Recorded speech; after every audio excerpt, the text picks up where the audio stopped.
নমস্কাৰ মেজমেলৰ মজিয়ালে আপোনাক জনাইছো আন্তৰিক আদৰণি প্ৰিয় দৰ্শক মেজমেলৰ মজিয়াত আপোনালোকে ৰাজনীতিক শিল্পী সাহিত্যিক বুদ্ধিজীৱী সকলোকে মোটামুটিভাৱে লগ পোৱাৰ সুযোগ পায় আজি আমি নিমন্ত্ৰণ কৰিছো এগৰাকী ডেকা বুদ্ধিজীৱী আপোনালোকৰ সকলোৰে পৰিচিত চিন্তাবিদ ময়ূৰ বৰা ডাঙৰীয়া ময়ূৰ বৰা নমস্কাৰ মেজমেলৰ মজিয়ালে আপোনাক আন্তৰিক আদৰণি ময়ূৰ বৰাক আমি কিয় নিমন্ত্ৰণ কৰিলো ময়ূৰ বৰাক মেজমেলৰ মজিয়ালৈ নিমন্ত্ৰণ কৰাৰ কেতবোৰ সুকীয়া কাৰণ আছে ইয়াৰ প্ৰথম আৰু প্ৰধান কাৰণটো হ'ল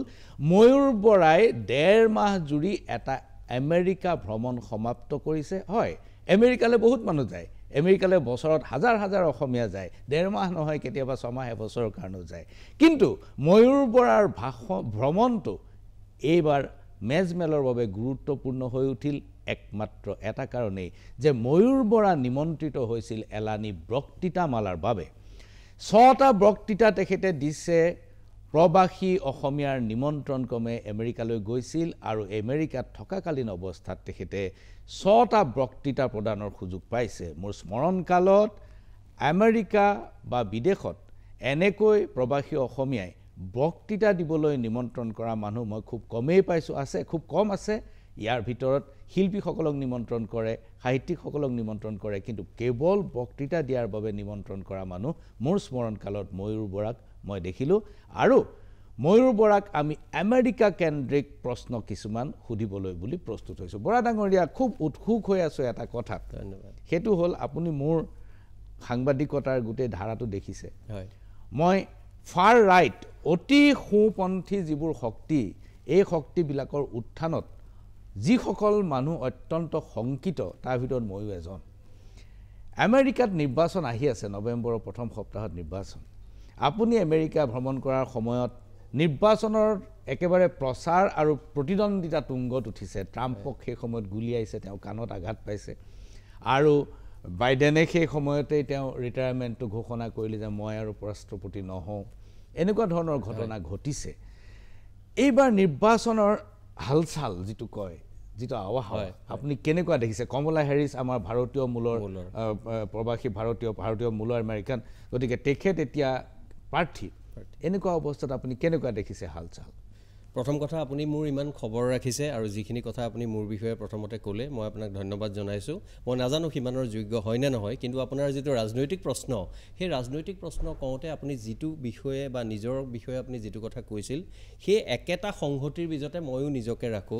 যে ফাৰ ৰাইট এই ধৰণৰ যেতিয়া মানে তেওঁলোকৰ উত্থান হয় শংকিত উদ্বিগ্ন হোৱা মানুহৰ ভিতৰত ময়ো এজন আৰু এইজন মানুহ যেতিয়া তেওঁ ৰাষ্ট্ৰপতি আছিল আগৰবাৰ ডোনাল্ড ট্ৰাম্প তেখেত ৰাষ্ট্ৰপতি হৈ থকা কালতেই বুটকৰ আসাম ট্ৰিবিউন কাকতত মই এটা প্ৰবন্ধ লিখিছিলো ইমাজিন টাইটান তাৰমানে তেওঁতো নিজকে সাংঘাতিক ডাঙৰ মানুহ বুলি ভাবে মই কিন্তু তেওঁক ইমাজিন টাইটান বুলি এটা বিশেষ প্ৰেক্ষাপটত তেওঁ মানে প্ৰকৃতিৰ ক্ষেত্ৰত যি ধ্বংসলীলা আৰম্ভ হৈছিল আমাৰ মালালা নহয় আমাৰ গ্ৰেটা থুনবাৰ্গে তেওঁক যে অকণমান ঘোপা চকু দেখুৱাইছিল সেইখিনি প্ৰেক্ষাপটত লিখিছিলো এতিয়া আপোনাৰ প্ৰশ্নটোলৈ ঘূৰি আহিলে এইবাৰ তেখেতক যেতিয়া গুলি মৰা ঘটনাটো পেনচিলভেনিয়া প্ৰদেশত হৈছিল সেইদিনা আকৌ মই সেইখন প্ৰদেশৰ ওচৰতে আছিলো বাটলাৰ নামৰ ঠাইডোখৰত সেই কথাটো আমি অত্যন্ত বিৰোধিতা কৰোঁ নিন্দা কৰোঁ কোনো ধৰণৰ হিংসাক আমি প্ৰশ্ৰয় দিব নিবিচাৰোঁ কিন্তু তাৰ আগৰ দুদিনমানৰ কথা যদি আপুনি মনত কৰে যে প্ৰথমখন প্ৰেচিডেন্সিয়েল ডিবেট যেতিয়া হৈছিল তেতিয়া জো বাইডেনৰ যিটো তেওঁলোকৰ পাৰদৰ্শিতা বুলিয়ে কওক বা লেক অফ পাৰদৰ্শিতাই কওক সেইটো দেখি আচলতে সকলো ডেমক্ৰেটিক দলক ভাল পোৱা মানুহক স্তম্ভিত কৰিছিল তাৰপিছত এই গুলিওৱাৰ ঘটনাটোৰ পিছত ডোনাল্ড ট্ৰাম্পে যেনেকৈ তেওঁৰ হাতৰ মানে মুঠিটো ওপৰলৈ দাঙি দিছিলে সেই কথাটোৱে সাংঘাতিক ধৰণে তেওঁক এটা কিন্তু মাইলেজ দিছিলে কাৰণ মানুহ এজন তেওঁ গুলিয়াব লৈছে তেওঁ কোনোপধ্যে বাচিছে ভয় খোৱা নাই পিছফালে আমেৰিকাৰ ফ্লেগখন আৰু তেওঁ এনেকৈ হাতখন দাঙি দিছে গতিকে সেই কথাটো কিন্তু গোটেই কথাটোৰ কিছু পৰিৱৰ্তন হ'ল যেতিয়া জো বাইডেন বৰ্তমানৰ ৰাষ্ট্ৰপতিয়ে ক'লে যে মই আৰু এইখন যুদ্ধৰ পৰা এতিয়া আঁতৰি যাম আৰু আঁতৰি যোৱাৰ লগে লগে আপুনি কোৱাৰ দৰে অৰ্ধক মানে আধাকে হ'লেও ভাৰতীয় মূলৰ তেওঁ মাতৃ যিহেতু তামিলনাডুৰ লগত জড়িত তামিল মানুহ সেই আমাৰ কমলা হেৰিছ অহাৰ পিছৰ পৰা সকলো ডেমক্ৰেটিক দলত ভাল পোৱা মানুহৰ মুখলৈ কিন্তু পানী আহিল আৰু তেনে বহু অসমীয়া আছে বহু ভাৰতীয় আছে মই আজি ধৰি লওক যিহেতু গৱেষণা কৰা নাই বা তেনেকুৱা ধৰণৰ সমীক্ষা কৰা নাই কিন্তু থাম ৰুলৰ নিচিনাকে মই এটা কথা ক'ব পাৰোঁ অধিকাংশ অসমীয়া আৰু চাকৰি কৰা অধিকাংশ ভাৰতীয় মানুহে কিন্তু ডেমক্ৰেটিক দলক পছন্দ কৰে যেন মোৰ এইটো খুব গুৰুত্বপূৰ্ণ পৰ্যবেক্ষণ পৰ্যবেক্ষণ আপোনাৰ কাৰণ বিগত নিৰ্বাচনত ট্ৰাম্প যিবাৰ হাৰাৰ নিৰ্বাচনটো নৰেন্দ্ৰ মোদীয়ে ট্ৰাম্পৰ হৈ তাত নিৰ্বাচনী প্ৰচাৰ চলাবলৈ গৈছিলে আৰু ভাৰতৰ শ্লোগানটোকে তেওঁ তালৈ লৈ গৈছিলে আব কি বাৰ ট্ৰাম্প কি চৰকাৰ সেইবাৰ ট্ৰাম্প হাৰিলে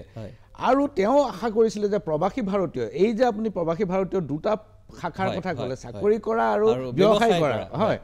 এতিয়া ভাৰতীয়সকলৰ যিটো ফাৰ ৰাইট যিটো উত্থান এই ফাৰ ৰাইট উত্থানত কিন্তু ব্যৱসায়ী ভাৰতীয়সকলৰ অলপ বৰঙণি থাকিব নেকি তেনেকুৱা যেন লাগে তাৰমানে কিহৰ কাৰণে লাগে ধৰি লওক আপুনি গুজৰাটী কমিউনিটিৰ আচলতে আমেৰিকাত যিটো প্ৰভাৱ তেওঁলোকৰ যি ধৰণৰ কাম কাজ কৰা ধৰণকৰণ বহু মানুহে কিন্তু তাৰ পৰা শিকিবলগীয়া বহু কথা আছে সেইটো এটা বেলেগ প্ৰসংগ কিন্তু ব্যৱসায় কৰা মানুহে অৰ্থনীতিৰ যিটো আচলতে বৰ্তমানৰ আমেৰিকাৰ গতি প্ৰকৃতি সেইটো ক্ষেত্ৰত কিন্তু তেওঁলোকে জো বাইডেনক বহু পৰ্যায়লৈকে ৰেছপন্সিবল বুলি ভাবে তেওঁলোকে ভাবে যে ডোনাল্ড ট্ৰাম্পৰ ফাৰ ৰাইটৰ এজেণ্ডাটো বাদ দিও ডোনাল্ড ট্ৰাম্প আহিলে তেওঁলোকে ভাবে যে অৰ্থনীতিৰ লগত বা ব্যৱসায়ৰ লগত জড়িত মানুহখিনি অধিক লাভৱান হ'ব আমেৰিকান ফাৰ্ষ্ট শ্লোগানটো ধৰি লওক এটা ধৰণৰ শ্লোগান এটো আমাৰ কোষ্টেল আমেৰিকাক বাদ দি মাজৰ আমেৰিকাৰ যিসকল মূলতঃ চেতাংগ মানুহ আৰু চেতাংগ বুলি তেওঁলোক গৰ্বিত আৰু তেওঁলোকৰ আগৰ প্ৰভাৱ কমি যাব বুলি শংকিত তেনে মানুহৰ পৰাই আচলতে ট্ৰাম্প জিকি আহিছিল কিন্তু এতিয়া মই যিটো কথা দেখিলো অতি প্ৰাৰম্ভিকভাৱে 1.5 মাহত যিটো দেখা কথা যে ব্যৱসায় কৰা একাংশ ভাৰতীয় মানুহ আৰু দুই এজন অসমীয়াও পাইছো দেই তেওঁলোকে হয়তো ডোনাল্ড ট্ৰাম্পক সাপোৰ্ট কৰে কিন্তু অধিকাংশ অসমীয়া মানুহ যেহেতু চাকৰিৰ লগত জড়িত আইটি প্ৰফেশনাল বিভিন্ন কলেজ বিশ্ববিদ্যালয় অধ্যাপক সেৱাৰ খণ্ডৰ গতিকে তেওঁলোকৰ পৰা কিন্তু সাংঘাতিক ধৰণে ডোনাল্ড ট্ৰাম্পৰ প্ৰতি সমৰ্থন মই দেখা নাই মই এইবাৰ আপোনাৰ বক্তৃতা প্ৰসংগলৈ আহোঁ আপুনি আমেৰিকাত 1.5 মাহ থাকিলে বিভিন্ন ঠাইত আপুনি ঘূৰিলে আৰু 6টা বক্তৃতা প্ৰদান কৰিলে আৰু আটাইকেইটা বক্তৃতা অসম কেন্দ্ৰিক মোক আপুনি আমাৰ দৰ্শকসকলে জানিব বিচাৰিব যে প্ৰবাসী অসমীয়াসকলে কেনেকৈ কোনে আপোনাক নিমন্ত্ৰণ কৰিছিলে আৰু কি কি তাত কৰিলে এইখিনি কথা অকমান আমাৰ দৰ্শকসকলে জানিব নিশ্চয় বিচাৰিব আপুনি হয়তো লিখিবও চাগে পিছলে কিন্তু লিখাতকৈ আগতীয়াকৈ আপুনি ক'লে ভাল যেহেতু এই মাধ্যমটোৰ প্ৰভাৱ যিমান বেছি আৰু আজিকালি সকলোৱে পছন্দ কৰে মই প্ৰথমতে এগৰাকী মানুহৰ নাম ল'ব লাগিব যে জানুৱাৰী মাহত এই বছৰৰ প্ৰথম মোৰ ফোন কলটো আহিছিল সেইগৰাকী মানুহ দিল ডেকা তেখেত হিউষ্টন চহৰত থাকে আৰু আপুনি জানি ভাল পাব যে হোমেন বৰগোহাঁয়ে সম্পাদনা কৰা নাগৰিক নীলাচল তাৰ যিজন স্বত্বাধিকাৰী আছিল খুব এজন অসম প্ৰেমী অসমীয়া স্বাভিমানী ব্যক্তি মুনীন্দ্ৰ নাৰায়ণ দত্ত বৰুৱা হয় নীলাচলৰ আৰু তেখেতৰ দেউতাক আছিল হৰিনাৰায়ণ দত্ত বৰুৱা নলবাৰী গতিকে সেইটো পৰিয়ালৰ আমাৰ মুনীন্দ্ৰ নাৰায়ণ দত্ত বৰুৱাৰ জীয়ৰী দিল ডেকা বাইদেউ আৰু তেখেতে আচলতে গোটেই কথাটোত তেওঁলোকে যিটো host committee Nashville Assam association of North America তাত জিনা বৰুৱা আৰু জয়ন্তলাল বৰুৱা আছিল তেখেতসকলৰ লগত কথা পাতিলে আৰু তেওঁলোকেও বিভিন্ন কথা চালি জাৰি চাই মই আৰু ভিতৰুৱা কথাবোৰ নাজানো তেওঁলোকে এটা সিদ্ধান্ত ল'লে এই গোটেই সিদ্ধান্তটো লৈ এই দিল ডেকা ডাঙৰীয়ানীয়ে বা বাইদেউ মোৰ নিয়াৰ বাবে টকা পইচা বহুত কথা থাকে সকলোবোৰ কথা তেওঁ বন্দবস্ত কৰিলে কৰি পেলাই মোক আমেৰিকালৈ নিয়াৰ ক্ষেত্ৰত মই যদি মূল ভূমিকা লোৱা বুলি কওঁ মই তেখেতৰ নামটো ল'ব আপুনি ক'ত ক'ত দিলে ভাষণ মই প্ৰথমতে মানে তাত আচলতে 3 ধৰণৰ কথা 3টা মোৰ মূল ভাষণ আছিল আৰু বাকি 3টা আছিল মই তালৈ যোৱা বাবে সেই অঞ্চলৰ প্ৰবাসী অসমীয়াসকলে মোক নিমন্ত্ৰণ কৰিলে গতিকে প্ৰথমটো আছিল মোৰ 15 জুন তাৰিখে 16 জুন তাৰিখে মই গৈ পোৱাৰ এদিন পিছত সান ফ্ৰান্সিস্কো চহৰত তাত মায়াশ্ৰী বৰকটকী আৰু মোৰ দাদা থাকে তাত মনজিত বৰা আৰু মণিমা বৰুৱা তেওঁলোকে আয়োজন কৰিছিলে আৰু মূলতঃ মায়াশ্ৰী আমাৰ যোৰহাটৰে হয় মায়াশ্ৰী বৰুৱা তেওঁলোকে আয়োজন কৰিছিল আৰু তাত মোৰ ভাল লাগে তাত মই বিশেষকৈ বৰ্তমান অসমীয়া মানুহৰ আগত আহি পৰা প্ৰত্যাহ্বান আৰু সম্ভাৱনা তাৰ বিষয়ে কৈছিলোঁ আৰু বে এৰিয়া বা সান ফ্ৰান্সিস্কোত যেহেতু অধিকাংশ মানুহ আইটি সেক্টৰৰ লগত জড়িত অকল মই ভাষণ দিয়াই নহয় মই তেওঁলোকৰ পৰা বহু কথা জানিবলৈ বা শিকিবলৈ যত্ন কৰিছিলোঁ আৰু মোৰ ভাল লাগিলে যে তাত ডক্টৰ হীৰালাল দুৱৰাৰ দৰে এজন পণ্ডিত আগৰ গুৱাহাটী বিশ্ববিদ্যালয়ৰ উপাচাৰ্য তেখেত এতিয়া তাত থাকে তেখেতো আহিছিল আচ্ছা দ্বিতীয়টো আছিলে নেজভিলত যিটোৰ কাৰণে মই গৈছিলোঁ আসাম এছ'চিয়েশ্যন অফ নৰ্থ আমেৰিকাৰ 45 সংখ্যক অধিৱেশন 45th কনভেনশ্যন এবাৰ নেজভিলত হৈছিল তাৰ উদ্বোধনী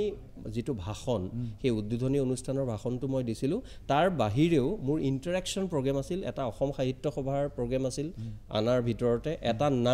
নামঘৰ এছ'চিয়েশ্যন অফ আমেৰিকা ডক্টৰ বিনয় বৰদলৈ যোৰহাটৰ তেওঁলোকে এটা নামঘৰ প্ৰতিষ্ঠা কৰিবলৈ সংগ্ৰাম কৰি আহিছে তাৰ লগত আছিল আৰু এটা মোৰ লগত ইণ্টাৰেকশ্যন প্ৰগ্ৰেম আছিল পিছৰ দিনা এইটো হ'ল দ্বিতীয়টো তৃতীয় মোৰ যিটো ভাষণ আছিলে সেইটো বষ্টনত 13 তাৰিখে আছিলে 13 জুলাইত আৰু সেইটো আছিলে শংকৰদেৱ মাধৱদেৱৰ অসমীয়া জাতীয় জীৱনত যিটো ভূমিকা তাৰ বিষয়ে বষ্টনৰ অসমীয়া সমাজে তেওঁলোকে তাত কৰিছিলে আপুনি এই আলিগড় মুছলিম ইউনিভাৰ্চিটিৰ প্ৰাক্তন ছাত্ৰসকলৰ এখন ভাষণ হেৰিটো দিছিল নেকি এটা ফালৰ পৰা চাবলৈ গ'লে মোৰ সেইটো পঞ্চম ভাষণ আছিল আৰু সেইটো মই ভাবো আটাইতকৈ গুৰুত্বপূৰ্ণ আৰু আপুনি যিটো প্ৰথমতে আজি কথা কৈছিল আপোনাক যিটো কথাই আচলতে উদ্বিগ্ন কৰে বা আপোনাৰ মনলৈ অকমান হ'লেও এটা শংকা ভাৱ কঢ়িয়াই আনে যে আমাৰ পৃথিৱীখন বা আমাৰ ভাৰতখন বা অসমখন কলৈ গৈছে মই অহাৰ পিছতো অসমত বহু মানুহৰ মুখত তেনেকুৱা বিভাজনমুখী কথা শুনিছোঁ মই কিন্তু সম্পূৰ্ণ বিপৰীত কথা এটা আটলাণ্টাৰ আলিগড় মুছলিম ইউনিভাৰ্চিটিৰ এলুমনিৰ কনভেনশ্যনত মই কৈছিলোঁ আৰু উদাহৰণৰ সৈতে এইটো মোৰ ধাৰণা নহয় অসমত মই সৈয়দ আব্দুল মালিক আমাৰ মইদুল ইছলাম বৰা সৈয়দ মহম্মদ সাদুল্লাৰ তেওঁৰ পলিটিক্স বা ৰাজনীতিক সম্পূৰ্ণভাৱে সমৰ্থন নকৰি সম্পূৰ্ণভাৱে বিৰোধিতা কৰি কিন্তু তেওঁ যে কনষ্টিটিউশ্যনৰ ড্ৰাফটিং কমিটিৰ মেম্বাৰ আছিল সেই কথাটোতো এজন আপুনি ইতিহাসৰ ছাত্ৰ হিচাপে অসমীয়া মানুহ বা ভাৰতীয় মানুহে জানিব লাগিব সেই গোটেইখিনি কথাৰ মাজেৰে মই আমাৰ আলিগড় মুছলিম ইউনিভাৰ্চিটিৰ এলুমনিসকল অধিকাংশই বিহাৰ ইউ পি দিল্লী বম্বেৰ মানুহ মই তেওঁলোকক কৈছিলোঁ অসমত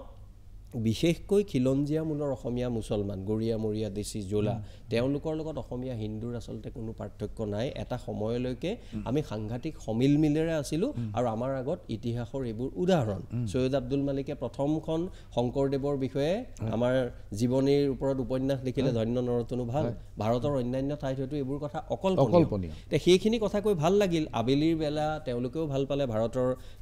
ডেপুটি কনচাল জেনেৰেল আহিছিল তেওঁলোকে অন্যান্য গায়ক অন্যান্য মানুহৰ লগতে মোকো সম্বৰ্ধনা জনালে মই বোলো মোক কিয় সম্বৰ্ধনা জনালে মোৰ অনুষ্ঠানটোতো হৈ গ'ল তেওঁলোকে ক'লে নহয় এই কথাখিনি আচলতে তেওঁলোকক অনুপ্ৰেৰণা দিছে হয়তো তেওঁলোকো আপোনাৰ বা মোৰ দৰে অলপ অলপ শংকিত এতিয়া বেক হোম আপুনি যেতিয়া ঘৰলৈ ঘূৰি আহিল হয় আপুনি আমেৰিকাত লেকচাৰ দিলে যে আমাৰ গোটেই অসমীয়াৰ গোটেই ইতিহাসটোৱে সমন্বয়ৰ ইতিহাস সম্প্ৰীতিৰ ইতিহাস আৰু ঘূৰি আহি আপুনি পালেহি যে বানপানীৰ কাৰণেও জেহাদ বুলি কোৱা হয় ফ্লাড জেহাদ প্ৰত্যেকটো ইছ্যুত এইটো কেৱল মাত্ৰ মুছলমানৰ বিৰুদ্ধে লৈ যোৱা হয় এতিয়া আপোনাৰ পাঞ্জাবাৰীত পানী হৈছিল জুৰি পাৰত কিন্তু শিল খাকলে এটোপা পানীও নগ'ল এতিয়া এইটো খৰাং জেহাদ বুলিও ক'ব পাৰি এনেকুৱা ধৰণৰ নেৰেটিভছ কিছুমান নতুনকৈ সৃষ্টি কৰিবলৈ চেষ্টা কৰা হৈছে আপোনাৰ কি ধাৰণা চাওক আপুনি নেৰেটিভ বৰ ভাল কথা এটা ক'লে অসমত সেই বানৰ নিচিনাকৈ শাসকীয় দলটোৱে নেৰেটিভ সৃষ্টি কৰাৰ ক্ষেত্ৰত কিন্তু অত্যন্ত পাকৈত যদিও তেওঁলোকে কিছু পৰিমাণে গৌৰৱ গগৈৰ বিজয়ৰ পিছত মুখ থেকেচা খালে মই ব্যক্তিগতভাৱে ভাবিছিলোঁ কাৰো প্ৰতিটো আমাৰ বিদ্বেষ আপোনাৰ নাই মোৰো নাই আমি ভাবোঁ যে অসমৰ ভাল হ'ব লাগে সমাজৰ ভাল হ'ব লাগে শান্তি সম্প্ৰীতি বৰ্তি থাকিব লাগে আৰু অসমীয়া স্বাভিমান জিলিকি উঠিব লাগে তেনে ক্ষেত্ৰত মই ভাবিছিলোঁ এইটো নিৰ্বাচনৰ পিছত যিহেতু তেওঁলোকে অলপ হ'লেও শিকনি পালে এতিয়া তেওঁলোক সংযমী হ'ব আৰু অনাগত সময়ত নতুন দৃঢ়তাৰে নতুন মন লৈ কাম কৰিব 1.5 মাহ মই নাছিলোঁ ইয়াত আহি পেলাই এনেকুৱা এটা পৰিৱেশ দেখিলোঁ একেই সেই বিভাজনমুখী কথা সেই কথাবোৰে কিন্তু কেতিয়াবা কেতিয়াবা আমনি দিয়ে আৰু আপোনাৰ প্ৰথম বাক্যটোলে মনত পেলাই সঁচাকৈ আমিতো কৈয়ে আছোঁ আপুনিও কৈ আছে বিভিন্ন ধৰণেৰে আপোনাৰ সাৰাংশ কিমান এটা মানুহৰ মাত্ৰা আৰু এটা বেলেগ মান্যতা পোৱা এটা অনুষ্ঠান তাৰ জৰিয়তেও আপুনি বাৰ্তাটো সমাজলৈ দিছে মানুহে গ্ৰহণ কৰিছে কিন্তু যিসকলে গ্ৰহণ কৰাটো হয়তো আপুনি বিচাৰিছিল বা আমি টক শ্ব' বা লিখা মেলাৰ জৰিয়তে যিবোৰ কৈ আছিলোঁ সেইখিনি কথা গ্ৰহণ নকৰাটো মই ভাবোঁ কিন্তু এইটো জাতিটোৰ কাৰণে ভৱিষ্যতৰ কাৰণে মই বা আপুনি কোৱাৰ বাবে নহয় মই ভাবোঁ এইটো কিন্তু তাৰ মাজত এটা অমংগলসূচক কথা লুকাই আছে বুলি বৰা ডাঙৰীয়া আপুনি যি আমেৰিকাত থকাকালীন অৱস্থাত 6টা বক্তৃতা দিলে বহুত মানুহ লগ পালে বিভিন্ন ধৰণৰ কিন্তু মই সুধিব খুজিছোঁ যে প্ৰবাসী অসমীয়াসকলৰ ভূমিকা আপুনিতো প্ৰবাসী অসমীয়াসকলক লগ পালে আপোনাক মই দুটা কথা সুধিব খুজিছোঁ যে প্ৰবাসী অসমীয়াসকলৰ কোনবোৰ কথাই আপোনাক খুব আকৰ্ষণ কৰে আৰু প্ৰবাসী অসমীয়াসকলৰ কোনবোৰ কথাই আপোনাক মাজে মাজে হয়তো উদ্বিগ্ন কৰি তোলে চাওক আটাইতকৈ আকৰ্ষণ কৰা কথা যিটো মই আচলতে ভবা নাছিলোঁ তেওঁলোকৰ সাংঘাতিক অতিথিপৰায়ণতা আৰু আন্তৰিকতা মই এজন অতিথি সেইবাবে মোৰ ক্ষেত্ৰত কৰিছে এইটো কথা কিন্তু নহয় মই অকণমান সূক্ষ্ম দৃষ্টিৰে চালোঁ তেওঁলোকে যিখিনি সময়ত আচলতে অসমৰ পৰা তেওঁলোক গুচি গ'ল আৰু সেই সময়ত অসমৰ যিখিনি পৰ্যায়ৰ অতিথিপৰায়ণতা আন্তৰিকতা আছিল আমাৰ ইয়াত হয়তো স্তব্ধ হ'ল কংক্ৰিটৰ অৰণ্য তেওঁলোকে লৈ গ'ল আৰু তাক কিন্তু আৰু সজীৱ আৰু সতেজ কৰি ৰাখিলে অতি সুন্দৰভাৱে ছান ফ্ৰান্সিস্কো লছ এঞ্জেলেছ আৰু চিকাগো বষ্টন এই গোটেইবোৰ আৰু ফিলাডেলফিয়া য'ত মই ত্ৰিদীপ বৰকাকতি মোৰ লগৰ তেওঁ তাত আছিলোঁ সকলোৰে ঘৰ ত্ৰিদীপ বৰকাকতি আপুনি জানিব বিখ্যাত শংকৰী পণ্ডিত ডক্টৰ সঞ্জীৱ বৰকাকতি তেওঁৰ ভায়েক নগাঁৱৰ আৰু তেওঁলোক অৰিজিনেলি আছিলে গুৱাহাটীৰ মানে একেবাৰে শিপা নগাঁৱৰ এই তেওঁৰ তাত আছিলোঁ গতিকে সকলোৰে তাত আমাৰ যোৰহাটৰ প্ৰখ্যাত অধিবক্তা বাওঁপন্থী দুৰ্লভ মহন্ত ডাঙৰীয়াৰ ল'ৰা অলপতে দুৰ্লভ মহন্ত এবছৰমান আগত ঢুকাইছে তেওঁৰ দিব্যজ্যোতি মহন্ত বষ্টনত তেওঁলোকৰ তাত আছিলোঁ দিব্য প্ৰগতি সকলোৰে তাত আমি লছ এঞ্জেলছত আপুনি আৰু এটা কথা মোৰ আটলাণ্টাৰ মানুহ আচৰিত হৈছিল বোলে মই এলএত আছিলোঁ ডক্টৰ ৰিফাত মান্নানৰ ঘৰত ৰিফাত মান্নান আমাৰ মাদ্ৰাছাৰ পৰা 88ত আমাৰ পিছৰ বছৰ প্ৰথম হৈছিল আৰু ভাৰতৰ 100জন পেথলজিষ্টৰ ভিতৰত নহয় পৃথিৱীৰ কেঞ্চাৰৰ ক্ষেত্ৰত কাম কৰা তেওঁ এজন পেথলজিষ্ট বুলি জনা যায় আটলাণ্টাত যেতিয়া ভাৰতৰ অন্যান্য ঠাইৰ ইছলাম ধৰ্মাৱলম্বী মানুহে শুনিলে যে আপুনি এলএত এগৰাকী মুছলমান মানুহৰ ঘৰত আছে আৰু চিকাগোত গৈ মই ফাৰ্ডিন আৰু ফাৰহানা মানে নানো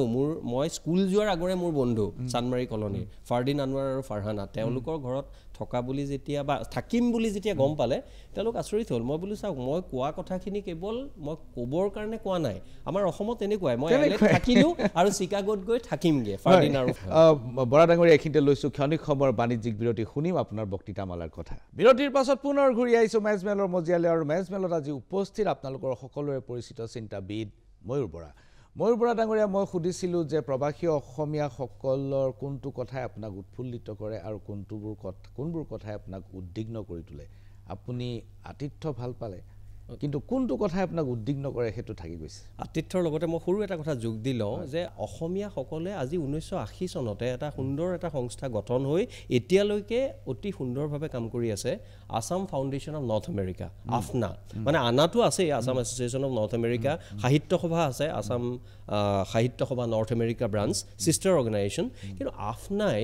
যোৱা 40টা বছৰতকৈ অধিক কাল শিক্ষাৰ ক্ষেত্ৰত স্বাস্থ্যৰ ক্ষেত্ৰত আমাৰ বিনিয়োগ মানে আমাৰ যিটো এমপ্লয়মেণ্ট জেনেৰেশ্যনৰ ক্ষেত্ৰত আৰু আপোনাৰ হিউমেনিটেৰিয়ান ৰিলিফৰ ক্ষেত্ৰত ইমান সুন্দৰভাৱে কাম কৰিছে কিন্তু বহু অসমীয়া মানুহে কমকৈ জানে ময়ো আপোনাৰ কথা জানিছিলোঁ কিন্তু ইমান কাম কৰে বুলি মই গম পোৱা নাছিলোঁ গতিকে মই তেওঁলোকে ধৰি লওক মই আপোনাক এটা উদাহৰণ দিওঁ সমগ্ৰ শিক্ষা যোজনাৰ লগত আমাৰ অসমৰ যিসকল নতুনকৈ আগবঢ়া গ্ৰাম্যাঞ্চলৰ ছোৱালী ঋতুস্ৰাৱজনিত তেওঁলোকৰ বহুত সমস্যা থাকে হাইজিন ৰিলেটেড বহুত কথা তেওঁলোকে নাজানে এখেতসকলে বিভিন্ন ডাক্তৰৰ লগত লগ লাগি এখন পুথি ৰচনা কৰিছে আৰু সেইখিনি ৰচনাৰ টকা পইচা বহন কৰি অসম চৰকাৰৰ সমগ্ৰ শিক্ষা যোজনাৰ লগত সকলো ঠাইতে তেওঁলোকে পোৱাৰ ব্যৱস্থা কৰিছে আপোনাৰ মনত আছে বা সকলোৱে আমি গৌৰৱ কৰোঁ ৰবি কান্নন বোধ কৰোঁ আমাৰ যে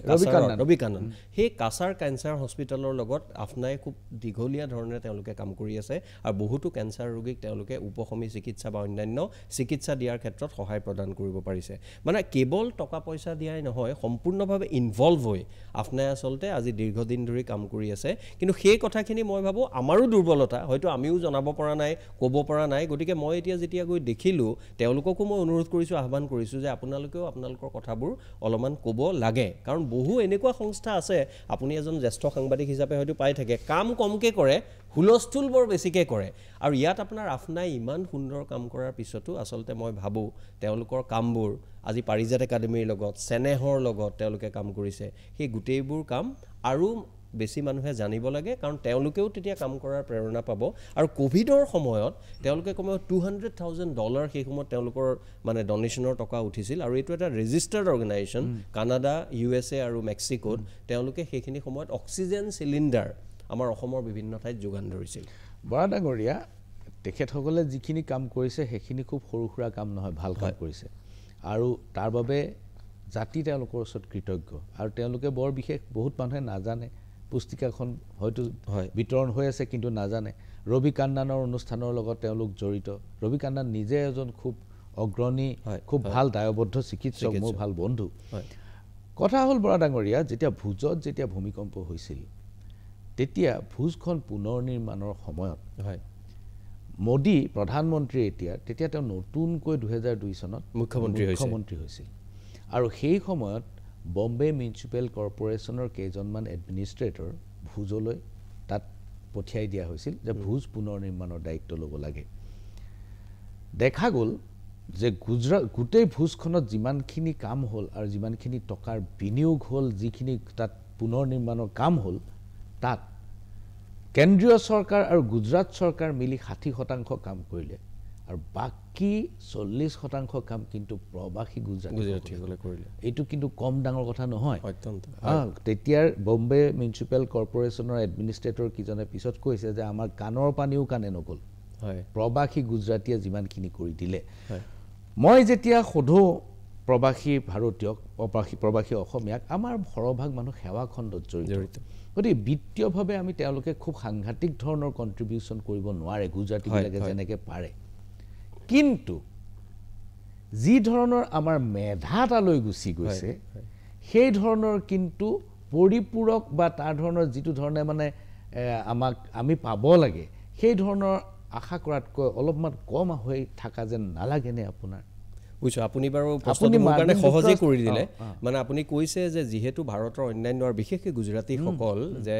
বিত্তীয় ক্ষেত্ৰখনত তেওঁলোক ইমান আগবঢ়া, তেওঁলোকে সেইটো কৰিব পাৰে। অসমীয়াসকল যিহেতু মূলতঃ চাকৰি বা সেৱাখণ্ডৰ লগত জড়িত, সিমান কৰাটো তেওঁলোকৰ মন থাকিলেও সম্ভৱপৰ নহয়। মই ভাবোঁ আপোনাৰ এই কথাটো সম্পূৰ্ণ শুদ্ধ। কিন্তু তাৰ লগতে আপুনি যিটো কথা ক'লে যে মেধাসম্পন্ন অসমীয়াসকল তালৈ গৈ এতিয়া কিন্তু তাৰ কিছু পৰিৱৰ্তন মই আজি কেইবছৰমানৰ পৰা দেখা পাইছোঁ। আপুনিও হয়তো গম পায় যে ডক্টৰ হিৰণ্য নাথ, আজি মোৰ বন্ধু ছেম হিউষ্টন কলেজৰ, তেওঁ অসম স্কলাৰশ্বিপ 25 বছৰ নিজে চলাইছে। কিন্তু মই নিজে চলোৱা কথাটোতকৈও আন এটা কথা গুৰুত্ব দিব বিচাৰিছোঁ যে আমাৰ মানুহো কিন্তু গ্ৰহণ কৰাৰ ক্ষেত্ৰত মই আপোনাক সেইটো প্ৰমাণ সহকাৰে দিব পাৰোঁ। 3 বছৰমান হ'ল তেওঁলোকে 15 মিনিট শিক্ষা বুলি প্ৰত্যেক 15 দিনৰ মূৰে মূৰে অসমৰ নতুন প্ৰজন্মৰ লাভ হোৱাৰ বাবে ভাৰতৰ বিভিন্ন ঠাইত থকা, পৃথিৱীৰ বিভিন্ন ঠাইত থকা মানুহৰ জৰিয়তে অনলাইনৰ তেওঁলোকৰ এক্সপিৰিয়েঞ্চ শ্বেয়াৰিং বা তেওঁলোকৰ কথাবোৰ শুনিবলৈ ব্যৱস্থা কৰি দিছে। বিভিন্ন অসমৰ কলেজ, মহাবিদ্যালয়, বিশ্ববিদ্যালয়ৰ লগত জড়িত হয়। মই নিজে তেনেকুৱা 2-3টামান অনুষ্ঠানত জড়িত হৈ আছিলোঁ। কিন্তু আমাৰ মানুহেও এইবাৰ শচীন গগৈ আমাৰ BBC, তেওঁ ক'ব সেইটো 2 দিনৰ ভিতৰতে,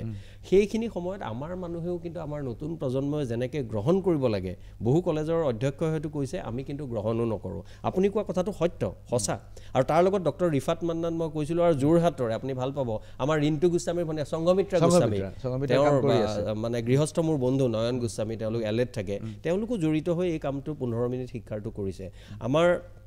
JP মেধি ডাঙৰীয়া, তেখেতৰ অলপতে 100 বছৰীয়া জ্যোতিপ্ৰসাদ মেধি, তেওঁতো এজন বৰণ্য পণ্ডিত। অসমৰ বহু মানুহে এতিয়াও তেওঁক আচলতে পুনৰ আৱিষ্কাৰ বা তেওঁক কথা জনাই হোৱা নাই, অসমে নাজানে। তেওঁৰ ল'ৰা দীপাংকৰ মেধিয়ে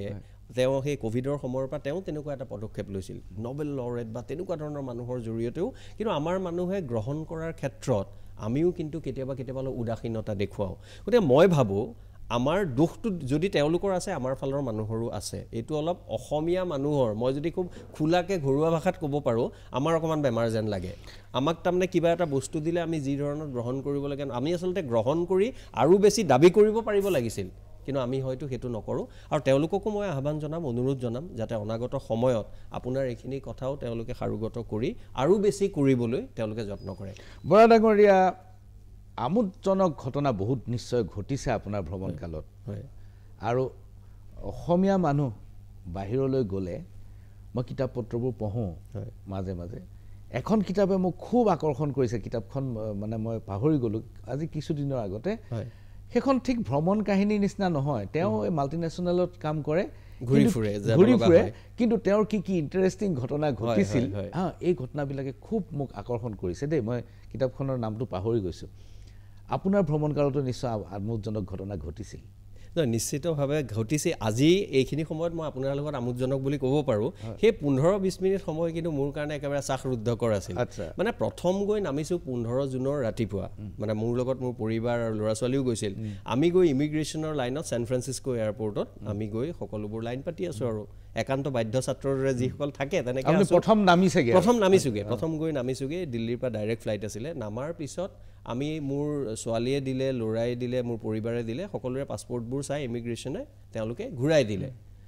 মোৰ পাছপৰ্টখন লৈ পেলাই তেওঁলোকে এটা বক্স, আমাৰ যে আগৰ বুঢ়া মানুহবিলাকে তামোল বা হেৰি কৰি যে খাইছিলে আৰু খুন্দি পেলাই খাইছিল, তেনেকুৱা তাতকৈ অলপ চেপেটা বক্স এটাত মোৰ পাছবুকখন ভৰি লক কৰাই দিলে। মই বোলো এইখন কি হয়, আফ্ৰিকান আমেৰিকান লেডি এগৰাকী আছিলে। মই সুধিলোঁ, অলপমান কথা কোৱা, তেওঁলোকে কোৱাবোৰ আমাৰ অকণমান বুজিবও অসুবিধা হয়, মানে প্ৰনাউন্সিয়েশ্যন বা ইণ্টনেশ্যনৰ কাৰণে। তেতিয়া তেওঁ কিবা কিবি ক'লে, তাৰপিছত মই বুজিলোঁ যে তেওঁ মোক ব্যৱসায়ী বুলি ভাবিছে। মইতো ব্যৱসায়ী নহয়, চাকৰি এটা আছিল, তাকো এৰিলোঁ 3 বছৰ আগত। মই বোলো কিয় ভাবিলে? তেওঁ ক'লে নহয়, আপুনি এই বেগটোত, মোৰ এটা বেগ আছিল, আপুনি ইমানবোৰ কিতাপ কিয় লৈ আহিছে? আপুনি কিতাপৰ ব্যৱসায় কৰিব আহিছে আমেৰিকাত মই ক'লোঁ নহয় কিতাপৰ ব্যৱসায় কৰিব নাই অহা মই তেওঁ কথাটো নামানে কৈছে নহয় আপোনাৰ গোটেইবোৰ কথা চেক কৰা হ'ব এইবোৰ আপুনি কি কাৰণত ইমান কিতাপ লৈ আহিছে তাৰপিছত মই সেই বেগ খুলি তেওঁক দেখাব লগা হ'ল যে কিতাপবোৰ আচলতে তাৰ অধিকাংশই মই লিখা কিতাপ তেওঁ তেতিয়াও বৰ এটা ধৰিব পৰা নাই বা ধৰিব পাৰিলেও বিশ্বাস কৰা যেন দেখুৱা নাই তেনেকুৱাতে মোৰ ল'ৰা নে ছোৱালীয়ে কোনোবাই গুগলত তেওঁলোকৰ মনত খেলালে মোৰ নামটো মাৰি মই কোৱা নাই দেই মই বৰ বিখ্যাত মানুহ বুলি কিন্তু গুগলত মাৰিলে কিবা কিবি ওলায় তাত মানে মই যে এজন অথৰ হয় সেই কথাটো ওলাল তেতিয়া মানুহগৰাকীৰ গোটেই কথাটো কিন্তু সলনি হৈ গ'ল কৈছে আপুনি you are a writer you are an author আপোনাৰ নিজৰ কিতাপ হয় মই এনেকুৱা কেইটামান লেকচাৰৰ বাবে আহিছোঁ সেইবাবে তেওঁলোকে বিচাৰিবৰ কাৰণে মই কেইখনমান কিতাপ ইয়াত লৈ আহিছোঁ সেইবাবে মোৰ এই বেগটো কিতাপেৰে পৰিপূৰ্ণ তেতিয়া তেওঁ সেই লকটো খুলিলে আৰু মোক সসন্মানে যাব দিলে গতিকে মানে প্ৰথম গৈয়ে এটা ধৰি লোৱা এটা এখন পাছপৰ্ট সোমোৱাই দিলেতো এইটো ডাঙৰ কথা হ'ব কি হয় কি নীতি নিয়ম নাজানো গতিকে কিতাপে বা গুগলে বা মোৰ ল'ৰাই যেনেকৈ কওক শেষত গৈ মোক 15 মিনিটৰ সেই অৱস্থাৰ পৰা পৰিত্ৰাণ কৰিলে বহুত ধন্যবাদ এইখিনিতে লৈছোঁ ক্ষণিক সময়ৰ বাণিজ্যিক বিৰতিৰ পাছত পুনৰ ঘূৰি আহিছোঁ মেজমেলৰ মজিয়ালৈ আৰু মেজমেলত আজি উপস্থিত আপোনালোকৰ সকলোৰে পৰিচিত চিন্তাবিদ ময়ূৰ বৰা ডাঙৰীয়া আমোদজনক ঘটনা এটা আপুনি ক'লে যে আপুনি নামিয়েই আমেৰিকাত নামিয়েই আপুনি এটা শ্বকিং এটা ঘটনা ঘটিল আৰু ইয়াৰ পিছত কোনবিলাক ঘটনা আপুনি খুব ইণ্টাৰেষ্টিং পালে আপোনাৰ লগত হোৱা মই আৰু এটা ইণ্টাৰেষ্টিং পাইছিলোঁ মই যিদিনা ফিলাডেলফিয়াৰ পৰা বোধকৰো 19 জুলাই আছিলে মোৰ ত্ৰিদীপ বৰকাকতীয়ে মোক এয়াৰপৰ্টত থ'বলৈ আহিলে মই আটলাণ্টালৈ যাম আটলাণ্টাত 4 দিন থাকিম আলিগড় মুছলিম ইউনিভাৰ্চিটিৰ প্ৰগ্ৰেমটোৰ কাৰণে ঠিক অহাৰ এয়াৰপৰ্ট পোৱাৰ 15 মিনিটমানৰ আগতে দেখিলোঁ মোৰ ফ্লাইটখন কেঞ্চেল আৰু লগে লগে গম পালোঁ মাইক্ৰ'ছফ্টৰ আউটেজ হৈছিল যে গোটেই পৃথিৱীত 7,000 ফ্লাইট কেঞ্চেল হৈছে তাৰে 90% ফ্লাইট ডেল্টা মানে আমেৰিকাৰ যিটো ডেল্টা মোৰ ফ্লাইটখনো ডেল্টাত আছিল গতিকে মোৰ গৈ পেলাই কেঞ্চেল হোৱাটো বৰ ডাঙৰ কথা নহয় মানে আমাৰ ভাৰতত হ'লে মই সেই কথাটো মানে কল্পনাই কৰিব নোৱাৰোঁ তাৰপিছত সকলোৰে ফ্লাইট কেঞ্চেল হৈছে আৰু সকলোৱে অতি ভদ্ৰভাৱে নম্ৰভাৱে তেওঁলোকে একদম নিয়মানুৱৰ্তিতা ৰাখি ডিচিপ্লিনৰে সৈতে লাইনটোত ৰৈ আছে আৰু সিফালে মানুহ নাই কেতিয়াবা এজন মানুহ আহে তাৰমানে আপোনাৰ কি হ'ব আপুনি নেক্সট ফ্লাইট পাবনে নাই সেইখিনি কথা সোধাৰ বাবেও 2 ঘণ্টা 2.5 ঘণ্টা ৰ'ব লগা হৈছে আমিও তেনেকৈ ৰ'ব লগা হৈছে ৰৈ কিন্তু মই এটা কথাই আমাক মানে হতচকিত কৰিছিল ভাৰতত হোৱাহেঁতেন বেলেগ নহ'লেও হুলস্থুল এটা হৈ যায় কি হ'ল ইয়াতে হুলস্থুল হৈ যায় তাত কিন্তু প্ৰত্যেকজন মানুহে যেতিয়া মাইক্ৰ'ছফ্ট ক্ৰেছ কৰিছে তেতিয়াতো গোটেই আমাৰ ইয়াতো হায়দৰাবাদত হয় সাংঘাতিক কেঅছ নহয় এটাটো ধৰি লওক এটা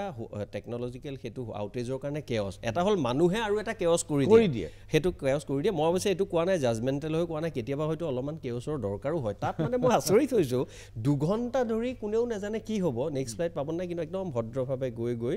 আমি যেনিবা শেষত গৈ পেলাই পিছৰ ফ্লাইটত আৰু সেইদিনা ৰাতি গৈ পেলাই আমি যাব পাৰিলোঁ আৰু তাত গৈ আটলাণ্টাত নমাৰ পিছত আৰু এটা অভিজ্ঞতা প্ৰায় 2 ঘণ্টা সময় আমি ফ্লাইটৰ ভিতৰতে আছোঁ লেণ্ডিঙৰ পিছত কাৰণ গেটখন নাপায় আৰু আটলাণ্টা হ'ল one of the biggest airport of the world গতিকে আটলাণ্টা এয়াৰপৰ্টত গোটেই আউটেজ হৈ খেলি মেলি হৈছে টাইমিঙৰ কোনো ঠিক নাই গতিকে আমাৰ বেগেজ আহিছে বেলেগ বেল্টত কৈছে বেলেগ বেল্ট গতিকে সেই গোটেই দিনটো 19 আৰু 20 জুলাইৰ মাজৰ যিটো দিন ইফালে 20 জুলাই ৰাতিপুৱা মোৰ প্ৰেজেণ্টেশ্যনটো আছিলে গতিকে সেই দিনটো আচলতে আমাক বিভিন্ন ধৰণেৰে কিন্তু ব্যতিব্যস্ত কৰি ৰাখিছিল গতিকে এই অভিজ্ঞতাও হৈ আহিছে আৰু মাইক্ৰ'ছফ্টৰ আউটেজৰ অভিজ্ঞতা আৰু কাৰেণ্ট 7 দিনলৈ যায় দেই মোৰ তেতিয়া সন্মানীয় আগৰ মুখ্যমন্ত্ৰী তৰুণ গগৈদেৱৰ কথাটোলৈ মনত পৰিছে এতিয়াৰ শাসকবৰ্গই তাৰ পৰা কিন্তু ভূমিকা ল'ব মই ফিলাডেলফিয়াত 1.5 দিন পালোঁ ফিলাডেলফিয়াত 1.5 দিন অকণমান লোকেলাইজ ধুমুহা এটা হৈছিলে তাত 1.5 দিন 2 দিন ইণ্টাৰনেট নাই আৰু 1.5 দিন মই কোৱা অলপ আগতে ত্ৰিদীপ বৰকাকতীৰ ঘৰত জেনেৰেটৰ আছিল কাৰণে আমি চলি থাকিলোঁ কিন্তু কাৰেণ্ট নাছিল কিন্তু মই যাৰ কথা কৈছিলোঁ দিল ডেকা বাইদেউ যি মোক নিয়াৰ ক্ষেত্ৰত মূল ভূমিকা লৈছিল তেওঁলোক নেছভিলৰ পৰা ঘূৰি যোৱাৰ পিছতেই জুলাইৰ ফাৰ্ষ্ট উইকত কাৰণ টেক্সাছৰ পিনে বৰ বেছি ধুমুহা হৈ থাকে টৰ্নেডো গতিকে তেনেকুৱা সময়ত 10 দিনমান তেওঁলোকৰ ঘৰত অকল তেওঁলোকৰ বুলি নহয় বৃহৎ সংখ্যক মানুহৰ ঘৰত তেওঁলোকৰ কাৰেণ্ট নাছিল আমাৰ কিন্তু 10 দিন কাৰেণ্ট নথকা মই কিন্তু দেখা নাই দেই ভাৰতবৰ্ষত সেইটো দেখা নাই গতিকে আমাৰ ভাল কথাবোৰো আমি সদায় নিশ্চিতভাৱে ক'ব লাগিব কথাটো কৈছিল খালি মোৰ ভয় লাগে এইটো কথা কওঁ নকওঁকে কৈছোঁ এতিয়াৰ শাসকে আকৌ সেইটোৰে উচিলা লৈ যদি কৈ থাকে আৰু যে গুৱাহাটীত পানী হ'বই যাতে নকয় সেইটোৱে মই তেওঁলোকক অনুৰোধ কৰিছোঁ বাৰাক ওবামা যেতিয়া ভাৰতবৰ্ষলৈ আহিছিল প্ৰথমবাৰৰ বাবে তেতিয়া ভাৰতবৰ্ষ এখন আলোচনীয়ে এটা সমীক্ষা লৈছিল যে আমেৰিকাৰ লগত গভীৰ সংযোগ থকা ভাৰতীয় মানুহবোৰৰ তাত বহুতে ইণ্টাৰভিউ দিছে বহুতে কিবা কিবি কৈছে তাৰ ভিতৰত অপৰ্ণা সেনে এটা কথা কৈছিল মোৰ সেই কথাটো মনত পৰে অপৰ্ণা সেনে কৈছিল যে আমেৰিকাৰ বহুত মানুহৰ লগত মোৰ ভাল মই অহা যোৱা কৰি থাকোঁ বহুত মানুহৰ লগত উঠা বহা মোকো চিনি পাই ভাল কিন্তু আমেৰিকাৰ লগত ইমান দিনৰ পৰিস্থিতিয়ে মোক এই কথাটো শিকাইছে যে আমেৰিকাৰ যিসকল মানুহে জানে তেওঁলোকে কথাটো খৰচি মাৰি জানে মই সেইসকলক পাওঁ পণ্ডিত মানুহ কিন্তু যিসকলে নেজানে একেবাৰে নেজানে আমাৰ নিচিনা এভাৰেজ মানুহে আমাৰ এভাৰেজ মানুহে যিমানখিনি জানে সিমানখিনি কথা আমেৰিকান মানুহে নেজানে এই অভিজ্ঞতাটো কিন্তু মোৰো হৈছে মই জানো মানে যে আমেৰিকাৰ বিষয়ে নিজৰ দেশৰ বিষয়ে বা ইতিহাস সমাজৰ বিষয়ে আমেৰিকানবোৰে কিন্তু বৰ বেছি উদ্বিগ্ন নহয় আৰু নেজানে বুলিও উদ্বিগ্ন লজ্জিতও নহয় তেওঁলোকে দৰকাৰ নাই বুলি আপুনি তেনেকুৱা অভিজ্ঞতা হৈছে নে মই তেনেকুৱাটো বহুত পাইছোঁ যে 11-12 লৈকে পঢ়া এটা সময়ত কি আছিল 11-12ৰ পিছতে আচলতে তাত ভাল চাকৰি পায় আৰু ভাল চাকৰি পোৱাৰ পিছত ভূপেন হাজৰিকাই যে সেই অটো ৰিক্সা চলাও গীতটো কৈছিল ডিগনিটি অফ লেবাৰ সেই ডিগনিটি অফ লেবাৰ থকাৰ কাৰণে কিন্তু সেইটো অত্যন্ত ভাল কথা এজন প্লাম্বাৰ আৰু এজন পাইলট আপোনাৰ ঘৰলৈ যদি আহে দুইজন সমান কনফিডেন্সেৰে সৈতে সমান আত্মবিশ্বাসেৰে সৈতে আপোনাৰ লগত কথা পাতিব আৰু দুইজনেই সমাজখনেও সমান সন্মানে দিব গতিকে এটা পৰ্যায়লৈকে আচলতে যেতিয়া মানুহৰ শিক্ষা দীক্ষাত অকণমান আমাৰ দৃষ্টিত পাছ পৰা যেন লাগিছিল তেতিয়াহ'লে হয়তো সেইখিনি মানুহৰ জ্ঞান বা অন্যান্য ক্ষেত্ৰ কিছু সীমিত আছিল আৰু এটা কথা তেওঁলোকে যিটো জানে আপুনি কৈছে কোনোবা যদি চিকিৎসক তেওঁ সেই বিষয়টোতে আচলতে খৰচি মাৰি জানিবলৈ চাই পৃথিৱীৰ অন্যবোৰ কথা তেওঁৰ কাৰণে সাংঘাতিক প্ৰাসংগিক নহয় বুলিও ভাবে সেইটো আচলতে আমাৰ এটা মাইণ্ডছেটৰ আমি যি ধৰণে আমাৰ বিশ্ববিখ্যাত বা আপুনি যি বুলিয়ে কওক আমাৰ কিন্তু অকণমান পৃথক আমেৰিকাৰ এতিয়া যোৱা ট্ৰাম্পৰ যিটো শাসনকাল তাত তেওঁলোকৰ ধ্বনি আছিল যে আমেৰিকা ফাৰ্ষ্ট আৰু এতিয়াও তেওঁলোকৰ ধ্বনি সেইটোৱে যে আমেৰিকা ফাৰ্ষ্ট আৰু অগ্ৰাধিকাৰবিলাক আমেৰিকানসকলে পাব লাগে আমেৰিকাৰ নিবনুৱা সমস্যা এটা ডাঙৰ সমস্যা হৈছে ইয়াৰ কাৰণটো ফাৰ ৰাইটবিলাকে নন আমেৰিকানবিলাকৰ গাত জাপি দিছে আৰু সেইটো সিমান সমীচীন নহয় কিন্তু গোটেই প্ৰক্ৰিয়াটো যি ধৰণে যন্ত্ৰচালিত গোটেই ব্যৱস্থাটো যেনেকৈ যন্ত্ৰচালিত এই যন্ত্ৰচালিত ব্যৱস্থাটোত মানুহৰ যিটো জড়িতকৰণ সেইটোতো কমি যাব একেবাৰে কমিব এইটো মানে অৱধাৰিত কথা গতিকে এইটো ক্ষেত্ৰত মাৰ্কিন সমাজ বিজ্ঞানীসকলে আগতীয়া এটা ধাৰণা কৰাটো তেওঁলোক ব্যৰ্থ হ'ল বুলি আপুনি ভাবেনে ঠিক মই ব্যৰ্থ বুলি নকওঁ কিন্তু নিশ্চিতভাৱে কিন্তু সেই কথাটো মই সুধিছিলোঁ এই কথাটো মানে যেতিয়া পেট্ৰল পাম্পত মই গৈ দেখোঁ যে পেট্ৰল পাম্পত পেট্ৰল দিয়া মানুহ নাথাকে তেওঁলোকে ক'লে কেৱল নিউ জাৰ্চি আৰু অৰেগন যে 50খন প্ৰদেশৰ ভিতৰত এই দুখন প্ৰদেশতহে এইটো কম্পালচৰি বাধ্যতামূলক যে এজন মানুহৰ অন্তত ৰাখিব লাগিব এমপ্লয়মেণ্টৰ কাৰণে বাকীবোৰত নালাগে মই সুধিলোঁ ৰ'ব এইটো কিমান দিনৰ পৰা হৈছে বোলে আমিতো 30 বছৰ আগত আহিলোঁ কোনোবাই ক'লে 20 বছৰ আগত আহিলোঁ তেতিয়াও নাছিল তাৰমানে আপুনি যিটো কথা কৈছে যে আমেৰিকাৰ সমাজ বিজ্ঞানীসকলে তেতিয়াই হয়তো কেতবোৰ কথা ক'ব লাগিছিল মানে পেট্ৰল পাম্পৰ কথাটো এটা উদাহৰণ তেনেকুৱা বিভিন্ন উদাহৰণ শ্বপিং মলে হওক বিভিন্ন ক্ষেত্ৰত আমেৰিকাত আচলতে মানৱ সম্পদ অহাৰ লগে লগে বস্তুবোৰ ইমান বেছি খৰচী এক্সপেঞ্চিভ সেইকাৰণে তেওঁলোকে মানৱ সম্পদ নানাকৈ মেচিনৰ দ্বাৰা চালিত হ'বলৈ ভাল পায় আৰু তাৰ মানুহৰো মই কিছুমান অলপ আচৰিত দেখিছোঁ আমাৰ অসমীয়া মানুহে মই এবাৰ MITৰ ওচৰত গৈ ঘূৰমুটিয়াই আছোঁ মানুহবিলাকে খালি ক'ত যাব লাগিব সেইটো চাবলৈ হয়তো তেওঁলোকে বেছি GPS চায় কিন্তু মানুহৰ লগত কথা পাতি তাৰ পৰা লোৱা খবৰটোৰ যিটো আনন্দ আৰু তাৰ লগত যিটো আনুষংগিক আপুনি তথ্য পায় সেইখিনি কথা কিন্তু আপোনাক মেচিনটোৱে কেতিয়াও দিব নোৱাৰে গতিকে মই সেই ক্ষেত্ৰত কিন্তু GPS ডিপেণ্ডেণ্ট ইমান নহয় মই মানুহক সুধি আৰু মানুহক যদি সোধে বা ফটো এখন যদি আপুনি তুলিবলৈ দিয়ে তাৰ মানুহৰ যিটো উৎসাহ সেইটো কিন্তু বৰ সাংঘাতিক ধৰণৰ তেওঁলোকে মানে এনেকুৱা এটা মানে তেওঁলোকে কৰি দিয়ে যে আপোনাৰ লাগিব তেওঁলোকে বিচাৰি আছিল আপোনাৰ ফটোখন ল'বলৈ একদম মানে লাইভলি হৈ থাকে উৎসাহপূৰ্ণভাৱে ফটোখন লৈ দেখুৱাব ভাল হৈছে নে নাই তাৰপিছত তেনেকুৱা ধৰণৰ কয় একে সময়তে চেতাংগ অধিকাংশ আমেৰিকান মানুহ মই যেতিয়া কথা পাতিছিলোঁ আমাৰ আমেৰিকাবাসী অসমীয়া বা ভাৰতীয়সকলৰ লগত তেওঁলোকে ক'লে দে আৰ ভেৰি প্ৰাইভেট তেওঁলোকৰ আপোনাৰ লগত মই হয়তো 30 বছৰ একেলগে কাম কৰিছোঁ আপুনি চেতাংগ মই ভাৰতীয় আপুনি কিন্তু মোক ভাত খাবলৈ এদিনো নামাতিব পাৰে কিন্তু আপুনি মোক কেতিয়াবা লৈ যাব হোটেললৈ যে মোৰ আজি কিবা এটা অকেজন আছে তাত গৈ আপুনি ভাত খুৱাব আৰু মানুহ ফ্ৰণ্টৰ যিখন বাৰাণ্ডা তাত সাধাৰণতে মানুহ হোৱাইট আমেৰিকান নবহে তেওঁলোক ইমানেই প্ৰাইভেচি ভাল পায় তেওঁলোকে সাধাৰণতে মই মানে সুইপিং জেনেৰেলাইজেশ্যন কৰা ভুল হ'ব কিন্তু যিটো দেখিলোঁ যেনেকৈ ঘৰবোৰত বেছিভাগ ঘৰতে ৱাল নাথাকে সেইকাৰণে বৰ সুন্দৰ হয় পিছফালে তেওঁলোক বহে সোনকালে খাই 8:30 বজাত আমি যোৱা সময়ত তাত ৰাতি হয় মানুহ 7টা-8টা বজাতেই মানে তেওঁলোকৰ গোটেই ডিনাৰ কৰি সমাপন কৰি নিপালি দিয়ে কিন্তু আমাৰ অসমীয়াসকল ভাৰতীয়সকলৰ মাজত সেই কথাটো আহি পৰা নাই তেওঁলোকে বিভিন্ন ধৰণেৰে নিজৰ মাজতো তেওঁলোকে সময় অতিবাহিত কৰে বন্ধুবৰ্গৰ লগতো কৰে আৰু বিভিন্ন ঠাইত যেতিয়া অসমীয়া বা ভাৰতীয় মানুহ বেছি হৈ থাকে তেতিয়া মই ভাবোঁ এই স্থানীয় আমি যদি স্থানীয় কথাটো ব্যৱহাৰ কৰিব পাৰোঁ কাৰণ আচল স্থানীয়খিনিৰ কোনো আজি ৰেড ইণ্ডিয়ানসকলৰ অস্তিত্বই নাই সেইখিনি মানে লাছ ভেগাছৰ কিছুমান ঠাইত বা আপোনাৰ গ্ৰেণ্ড কেনিয়ন থকা নেভাডাৰ ক'ৰবাত ঠাইত তেওঁলোকক মানে মিউজিয়ামৰ নিচিনাকৈ ৰাখিছে ফটো তুলিবলৈ গতিকে আচল স্থানীয় এইবোৰ কথা কোৱাও দিগদাৰ তথাপি খিলঞ্জীয়া গতিকে খিলঞ্জীয়া বুলি ক'লে আপুনি এফালৰ পৰা গ'লেতো অসমত আপুনি কাৰ্বিসকলক হয়তো প্ৰথম ক'ব লাগিব গতিকে আৰু সেই বিতৰ্কলে বা সেই কথালৈ মই এতিয়া নাযাওঁ এই শ্বেতাংগসকলৰ লগত তেনেকুৱা তেওঁলোকৰ মানে সেই কথাটোৰ মনোভাৱ বা মনোবৃত্তিৰ কিছু পাৰ্থক্য আছে আৰু মই ভাবোঁ মানৱ জাতিৰ বাবে সেইটোৱে এটা সুন্দৰতা সকলো বেলেগভাৱে প্ৰত্যেকৰ পৰা কিছু কথা শিকিব পাৰে আৰু কিছু কথা তেওঁলোকে পৰিত্যাগো কৰিব পাৰে এইখিনিতে লৈছোঁ ক্ষণিক সময়ৰ বাণিজ্যিক বিৰতি চাই থাকক মেজমেল বিৰতিৰ পাছত পুনৰ ঘূৰি আহিছোঁ মেজমেলৰ মজিয়ালৈ আৰু মেজমেলত আজি উপস্থিত আপোনালোকৰ সকলোৰে পৰিচিত চিন্তাবিদ ময়ূৰ বৰা ডাঙৰীয়া আমেৰিকান চাকৰিৰ প্ৰতি আমাৰ আকৰ্ষণ আছে ভাৰতৰ আমেৰিকান ব্যৱসায়ৰ প্ৰতি আমাৰ আকৰ্ষণ আছে আৰু আছে আমেৰিকান শিক্ষাৰ প্ৰতি সকলোতকৈ বেছি আকৰ্ষণ আছে আমেৰিকাৰ শিক্ষাৰ প্ৰতি প্ৰিন্সটন হাৱাৰ্ডত পঢ়িব পাৰিলে ইয়েলত পঢ়িব পাৰিলে বহুত ডাঙৰ কথা আপুনি কোনোবা বিশ্ববিদ্যালয়ত গৈছিল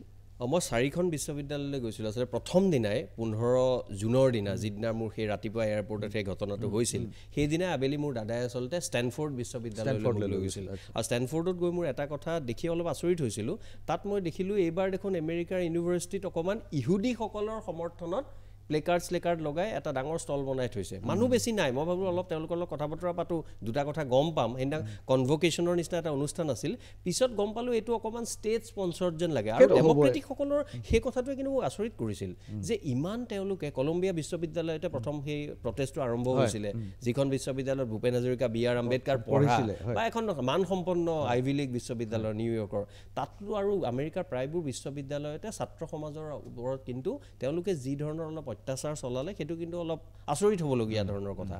দ্বিতীয় কথাটো মই UC বাৰ্কলি মানে ইউনিভাৰ্চিটি অফ কেলিফৰ্ণিয়া বাৰ্কলি তালৈ গৈছিলোঁ তাৰপিছত ইফালে আমাৰ নৰ্থ ইষ্টৰ পিনৰ আহোঁতে বষ্টনত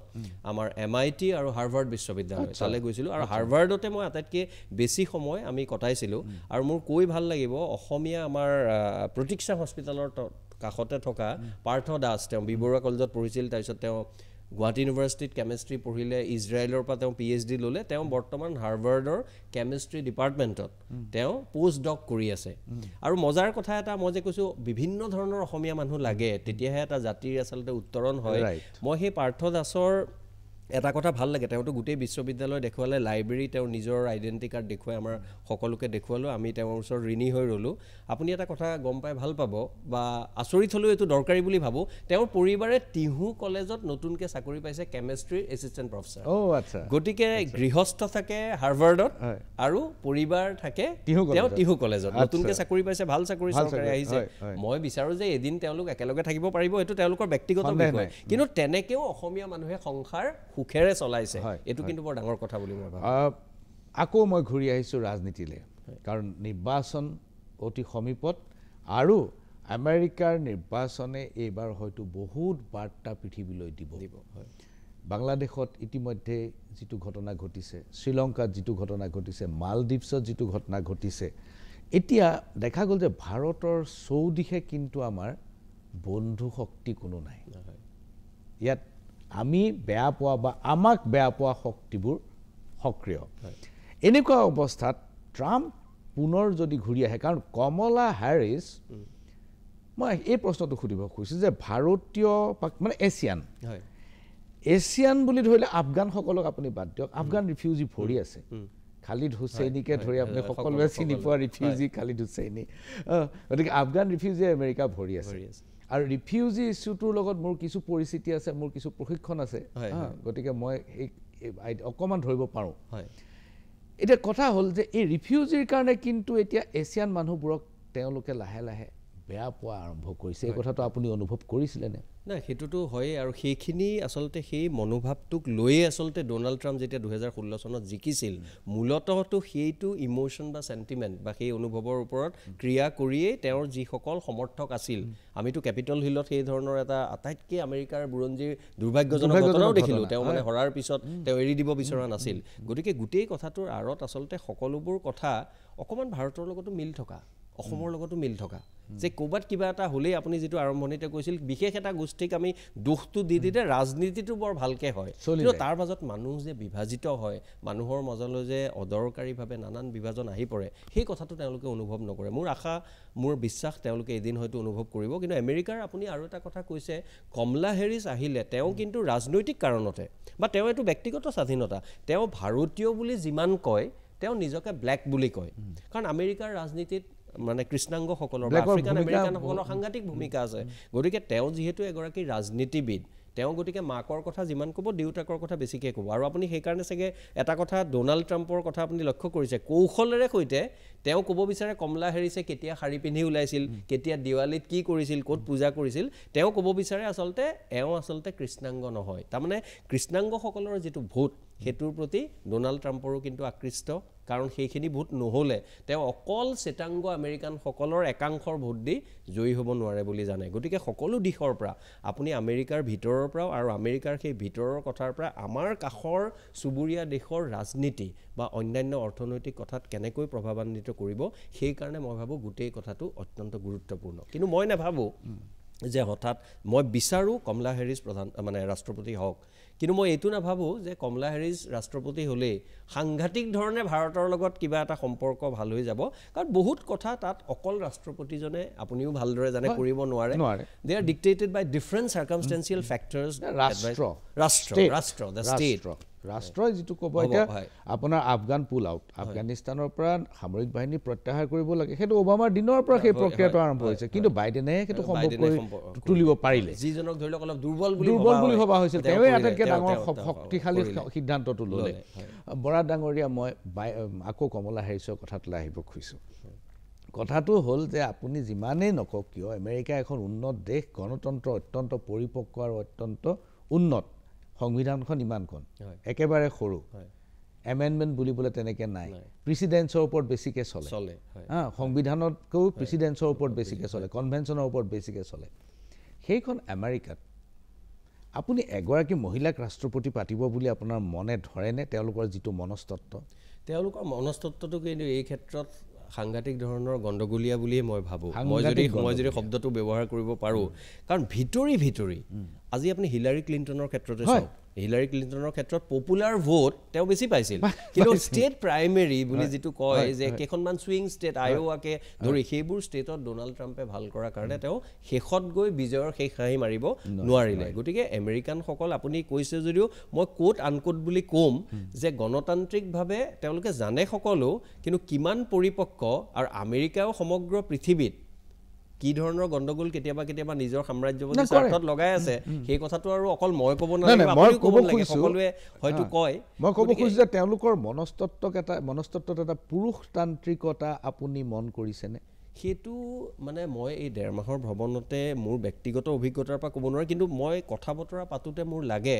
সহজে কিন্তু তেওঁলোকে হয়তো এইটো এৰি নিদিব পাৰে সেইকাৰণে প্ৰথমতে 50-50 বুলি কৈছোঁ যে প্ৰথম যদিও কমলা হেৰিছ বা জো বাইডেনে উইথড্ৰ কৰাৰ পিছত খুব মানুহে আশাৰ ৰেঙনি দেখিছে কিন্তু সেই হাঁহিটো কোনে মাৰেগৈ সেই কথাটো কোৱা দিগদাৰ আৰু সেই হাঁহি মৰাৰ ক্ষেত্ৰত আপুনি কোৱা এই যিটো তলসুতীয়া পুৰুষতন্ত্ৰ টক্সিক মই মানে হেৰি বুলিয়ে কওঁ পেট্ৰিয়াৰ্কি এই কথাটো কিমান পৰ্যায়লৈকে সক্ৰিয় হৈ থাকে এইটো কিন্তু বৰ লক্ষণীয় কথা হ'ব মাৰ্কিন বিশ্ববিদ্যালয়ত আপুনি যেতিয়া গৈছিল আৰু আমেৰিকাৰ সমাজখনৰ লগত যেতিয়া গৈছিল তেতিয়া প্ৰবাসী অসমীয়াসকল আৰু বাকী সেৱাখণ্ডত নিয়োজিত অন্য দেশৰ মানুহবোৰৰ মাজত আপুনি তেওঁলোকৰ যিটো বন্ধুত্ব বা তেওঁলোকক যিটো ৰেছপেক্টফুলি সন্মান সহকাৰে গ্ৰহণ কৰা বা নকৰাৰ কিবা অভিজ্ঞতা আছে নেকি বা তেওঁলোকৰ আছে নেকি মানে আপুনি যদি অসমীয়া আৰু ভাৰতৰ অন্যান্য জাতি জনগোষ্ঠীৰ কথা সোধে সেই ক্ষেত্ৰত মই বিশেষ পাৰ্থক্য একো দেখা নাই ভাল কাম যোনে কৰিছে সেইসকলে সেৱাখণ্ডত আৰু মই সেৱাখণ্ডত অকল ভাৰতীয়ই নহয় মই সুধিছিলোঁ যে কেতিয়াবা কিছুমান বৰ ভুল ধাৰণা থাকে যে বিশেষ এটা বৰ্ণৰ মানুহৰ কামবোৰ এনেকুৱা হ'ব বুলি এচাম মানুহে ভাবি লয় মই সেই বৰ্ণটোৰ নাম ক'ব বিচৰা নাই বৰ্ণ মানে মই ছালৰ বৰ্ণটোৰ কথা কৈছোঁ কিন্তু যেতিয়া মানুহ শিক্ষিত হয় মই এই কথাটো বাৰে বাৰে সুধিছিলোঁ যে তোমালোকে যে কোৱা এই মানুহখিনি এনেকুৱা কৈছে নহয় শিক্ষাৰ পোহৰ পৰাৰ পিছত তেওঁলোকৰ হয়তো ব্যক্তিত্বত কেতবোৰ কিছুমান থাকিব সেই কথাবোৰ বেলেগ আৰু কাৰণ প্ৰতিজন মানুহৰ ব্যক্তিত্বটো একে নহয় শ্বেতাংগই হওক বা কৃষ্ণাংগই হওক কিন্তু শেষত গৈ তেওঁলোকৰ মনোভাৱটো সেই একেধৰণৰ কিছু পৰিমাণে হ'লেও গণতান্ত্ৰিক বা মানৱতাবাদী মনোভাৱৰ ছাঁ বা প্ৰভাৱ তেওঁলোকে দেখা পায় গতিকে অসমৰ বা ভাৰতৰ ক্ষেত্ৰতো আৰু এটা কথা হৈছে কেতিয়াবা মই এইটো ভাল বেয়া মই এইটোৰ ওপৰত জাজমেণ্ট বা কমেণ্ট দিব বিচৰা নাই কিন্তু 2 বছৰমানৰ আগতে এৰিজোনা ষ্টেট ইউনিভাৰ্চিটিৰ তেওঁ হিষ্ট্ৰীৰ আপুনি জানিব ইয়াছমিন শইকীয়া তেওঁ তাৰ ডিন আৰু হিষ্ট্ৰীৰ আগতে এসময়ত কটন কলেজতো পঢ়াইছিল সেই তেখেত আহোঁতে কৈছিল এবাৰ মানে ইন এ জকিং মানে অন এ লাইটাৰ ভেইন তেখেতে কৈছিল আজিকালি মই এৰিজোনা ষ্টেট ইউনিভাৰ্চিটি বুলি নকয় ASU বুলি নকয় আন্ধ্ৰা ষ্টেট ইউনিভাৰ্চিটি বুলি কয় মানে আপুনি আৰু এটা কথা হয়তো লক্ষ্য কৰিছে যে তেলেগুসকল যোৱা 15-20 বছৰৰ পিছত এই সেৱা খণ্ড IT খণ্ডত নিয়োজিত হোৱা ভাৰতীয়সকলৰ ভিতৰত আটাইতকৈ বেছি তেলেগু মানুহেই তেওঁলোক তালৈ যায় আৰু যিটো ভাল কথা আৰু তেনেকৈ যোৱাৰ ফলত হয়তো কেতিয়াবা অন্যান্য ভাষা বা অন্যান্য ৰাজ্যৰ মানুহৰ লগত কেতিয়াবা হয়তো তেনেকুৱা পৰিস্থিতিৰ সৃষ্টি হ'ব পাৰে কিন্তু সেই সৃষ্টিৰ পৰা মই অসমীয়া মানুহে কিন্তু বা যিখিনি মানুহ তাত আছে তেওঁলোকে নিজকে সংযমী কৰি ৰাখিয়ে নিজৰ কাম ভালকৈ কৰি সমাজখন বা দেশখনলৈ তেওঁলোকে অৰিহণা আগবঢ়াব পাৰিছে মই এটা কথা ক'ব বিচাৰিছোঁ আনাৰ যিজন সভাপতি তেওঁ কটন কলেজিয়েটতে পঢ়া আমাতকৈ সৰু আছিল মই তাত গৈ গম পাইছোঁ আছাম ইঞ্জিনিয়াৰিং কলেজত পঢ়িলে এতিয়া ডেট্ৰইটত থাকে মই কেইখনমান তেওঁ অ আ ক খ বুলি অসমীয়া অনলাইনত অসমীয়া শিকায় আমাৰ গীতাশ্ৰী গগৈ আপটে কানাডাৰ আপুনি তেখেতৰ স্কুলতে আচলতে দিল ডেকা বাইদেউ মই যে কৈছিলোঁ হিউষ্টনৰ মোক নিয়াৰ ক্ষেত্ৰত ভূমিকা লৈছিল তেওঁ কাম কৰে তেওঁ পঢ়ুৱায় সেইখন অনলাইন স্কুল আৰু তেনেকুৱা এখন অনলাইন স্কুল ইয়াত আপোনাৰ তেওঁলোকে বিভিন্ন পুথি মোক দিছিল অসমীয়া খাদ্য সম্ভাৰ মহাকাশত অকণ নৱপ্ৰতিম দাসে লিখিছে অ আ ক খ গাঁৱলৈ গৈছিলোঁ তাৰমানে এই যে মানুহৰ মন আছে তেওঁলোক তাত থাকিলেও অসমীয়াত্বৰ প্ৰতি অসমীয়া ভাষা সাহিত্য সংস্কৃতিৰ প্ৰতি তেওঁলোকৰ যে কিবা এটা হেঁপাহ আৰু হাবিয়াস আছে তাৰ প্ৰমাণ কিন্তু এইখিনি এই সঁচা এই গোটেইখিনি এখন বা দুখন নহয় এইখিনি কাম নকৰিলেও তাৰ একো ক্ষতি নহয় কিন্তু কৰি পেলাই কিমান ডাঙৰ কাম কৰিছে আৰু তেওঁলোকেও এটা আনন্দ পাইছে আৰু নতুন প্ৰজন্মৰ যিসকল ছেকেণ্ড জেনেৰেশ্যন অসমীয়া আছে তেওঁলোকে ধৰি লওক আমাৰ মাছ ধৰা সঁজুলিটোনো কি বিহুনো কি বস্তু কেইবিধ বিহু আছে সেইখিনি কথা অন্ততঃ জানিব পাৰিছে আৰু মই ভাবোঁ এই ক্ষেত্ৰত কাম কৰিব পাৰিছে কিন্তু এটা কথা মোৰ আপুনি অথনি কৈছিল মই ক'ব নোৱাৰিলোঁ মনত দুখ বা বেদনা মোৰো আছে ডক্টৰ বিনয় বৰদলৈ যোৰহাটৰ তেওঁ আজি কেইবা বছৰো ধৰি গোটেই আমেৰিকাত এটা নামঘৰ কৰিবলৈ চাইছে নামঘৰটো মই ধৰ্মীয় দৃষ্টিপিনৰ পৰা নাই কোৱা কাৰণ আমাৰ ধাৰ্মিক মানুহ নহয় আমাৰ সংস্কৃতিক 800 যেতিয়া মন্দিৰ থাকিব 100 যেতিয়া গুৰুদ্বাৰা থাকিব অসমীয়া এজন শাক্তক অসমীয়া ইছলাম ধৰ্মাৱলম্বী মানুহক আৰু অসমীয়া হিন্দুক প্ৰতিনিধিত্ব কৰিব পৰা নামঘৰ এটা কিয় থাকিব নোৱাৰে আৰু আপুনি জানি ভাল পাব LA মানে আমাৰ দিলাৰা বাইদেউ আগৰ হবিবুৰ ৰহমান বৰুৱা এসময়ত AAC প্ৰফেচাৰ আছিল ঢুকাল তেখেতৰ পৰিবাৰ তেওঁৰ বয়স হৈছে তেওঁ মানে নামঘৰৰ কাৰণে মই অথনি আকৌ সেই যিটো মৈত্ৰী বা মই সাম্য বা সমন্বয়মুখী কথা কৈছিলোঁ তেখেতে নামঘৰৰ কাৰণে প্ৰায় ডনেশ্যন দিয়ে মানে সেই কথাটো ভাৰতৰ বিভিন্ন ঠাইত অন্য ঠাইত কল্পনা কৰিব নোৱাৰে তেওঁ সেইদিনাও কৈছে তেওঁ কিবা এটা নাম পাতিব গতিকে তেনেকুৱা তেওঁ মানে যেতিয়া গৃহস্থ ঢুকালে তাৰপিছত নামো পাতিছে গতিকে এই ধৰণৰ কথা মই কোৱা ফাৰ্ডিনৰ কথা ৰিফাত মান্নানৰ কথা দিলাৰা বাইদেউৰ কথা এই ধৰণৰ কথা হয়তো আমাৰ বেলেগ ঠাইত অকল্পনীয় হ'ব অসমত কিন্তু সেই কথাটো ইয়াতো দেখিছোঁ আৰু আমেৰিকাত থকা অসমীয়াই কৰিছে তাৰ বাৰ্তাটো যদি আমাৰ এইসকল মানুহে পায় যিসকলে ধৰি লওক আমাক এতিয়া শাসন কৰিছে আৰু তেওঁলোকে এটা মেণ্ডেট লৈ শাসন কৰিছে আমাৰ সন্মান আছে কিন্তু এইখিনি কথা যদি তেওঁলোকে পাহৰি নাযায় মই ভাবোঁ অসমৰ কাৰণে ভাল হ'ব বহুত ধন্যবাদ ময়ূৰ বৰা ডাঙৰীয়া আৰু আপুনি আপোনাৰ ভ্ৰমণৰ কাহিনী নিশ্চয় লিখিব আমি সেইখিনি পঢ়াৰ বাবে অপেক্ষা কৰিলোঁ নমস্কাৰ